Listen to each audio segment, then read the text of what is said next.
What's the roadblock in terms of your social media marketing strategy? You don't know what to post. You don't know when to post. You don't know what's valuable or, not valuable. You don't know the best times of the day or the week, or you're just lost in the analytics of it. There is a litany of excuses that are standing in your way of doing this.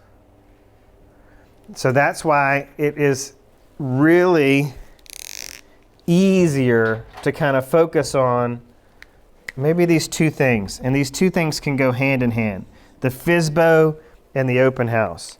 I always personally like to do the FSBO open house because I'm potentially putting myself into a situation where I can earn a listing and I can generate buyer leads. Now, again, going back to this digital resume, people want to see you being busy.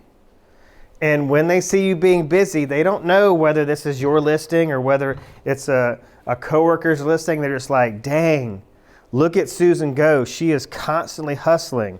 That's what they want to see.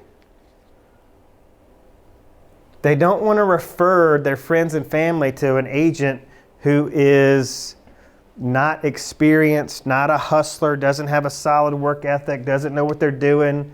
So they're going to have to see that person in the grocery store and church going, hey, appreciate that referral, but Tammy, that's not good.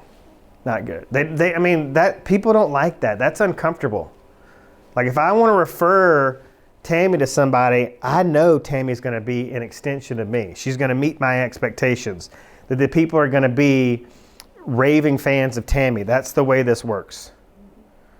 You don't want to refer, if it's a roofer, you need to know these people are going to deliver a high level of customer service or you're not referring them. I wish I knew the stats on how many people say, you know what, I'm just not comfortable referring people to anybody no matter what. No matter if they're amazing or not. I'm not comfortable with it.